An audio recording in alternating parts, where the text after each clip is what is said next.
Hello, Assalamualaikum geng. Kembali lagi dengan aku Nomura. Okay geng, jadi pada video kita kali ini, kalau macam korang boleh nampak sekarang ni, kenapa ada Ziao dekat depan kita?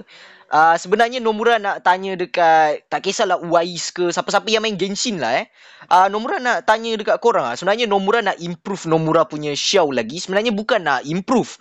Sebenarnya mungkin macam nak perbaiki build Nomura, nak tanya opinion korang, okay ke tak okay, apa yang patut ubah, apa yang patut tambah baik kan. So untuk video kita kali ini kita akan cakap pasal Xiao punya team punya ni lah, apa macam ni Xiao punya team bull apa semua. So dekat sini kalau korang boleh nampak, Xiao Nomura dah level 90 dia punya attack 2.1k 2.1k. So untuk dia punya crit rate Xiao Nomura 100% dengan crit damage 173.6. So kalau ada apa-apa Nomura kena tukar, mungkin kena lebihkan crit damage ke kan, apa semua kan. Korang boleh komen kat bawah sebab Nomura pun tak tahu okey ke tak build ni sebenarnya. Lepas tu animal damage bonus Nomura 61.6 sebab Nomura pakai 2 piece Vermilion. Bukan Vermilion. 2 piece Wanderer. Wanderer apa nama artifact tu? Ni Verdescent Venerer. Okay, so weapon signature lah Primordial Jet Spear. So untuk artifact ni, ini build lama Xiao lah kan. Sampai sekarang artifact ni valid je kalau nak pakai.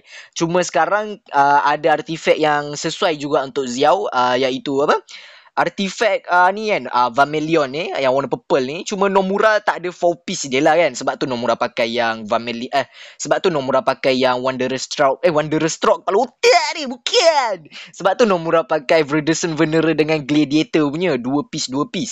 So dekat sini sebenarnya Nomura nak tanya korang, patut ke Nomura macam ni nanti dekat Strongbox nanti Nomura ambil Vermilion, dapatkan 4 set. So macam mana pendapat korang? Okey ke tak pakai sebenarnya 2 piece Gladiator dengan 2 piece Verdescent Venerer ni? Ataupun korang sarankan Nomura untuk tukar artifact ni lah, Vermilion ni lah kan? So mana lagi bagus? Patutnya lebih bagus tukar ke ataupun kekalkan je yang sama? Okay, so kalau dekat sini korang boleh nampak Nomura punya Xiao punya flower, crit rate 75 dengan crit rate 75.5 dengan crit damage 12.4, ada juga energy recharge dengan attack dekat situ.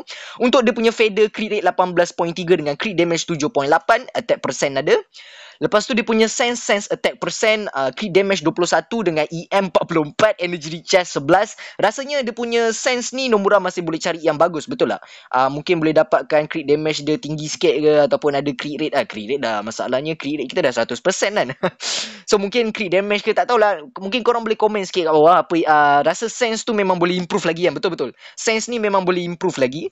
So lepas tu untuk dia punya goblet animal damage bonus, crit damage 20.2 dengan crit rate 7.4, ada juga naik attack flat sekali dekat situ. Lepas tu untuk circlet dia, bahagian kepala crit damage dengan crit rate 11.3, attack flat pun ada naik sekali. So tu untuk bahagian artifact Xiao dia. Lepas tu Nomura punya Xiao adalah C1 Constellation 1. So Nomura boleh guna skill dash Xiao sebanyak 3 kali. Lepas tu talent Xiao Nomura adalah 10 9 10 double crown. Sebenarnya Nomura nak triple crown kan, cuma itulah talent ni belum ni memang malas nak farming, biar tapi nanti Nomura akan tengoklah, mungkin Nomura bagi triple crown ke apa kan, biar nampak cantik sikit. So tu saja untuk Xiao punya personal lah kan.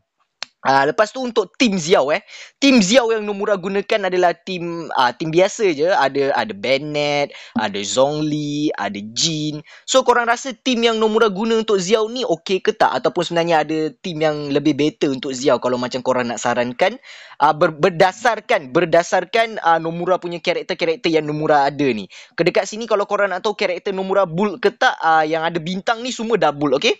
So adakah tim Xiao yang ni okey ataupun ada tim yang lebih baik lah. So harap-harap korang boleh bantu Nomura untuk improve Nomura punya Xiao. So rasanya video kita sampai sini sajalah dulu. So kalau ada apa-apa korang boleh komen dekat bawah. Dan kita akan jumpa lagi pada video akan datang. Bye bye. Assalamualaikum. Gerak dulu Papa Roger. Peace yo.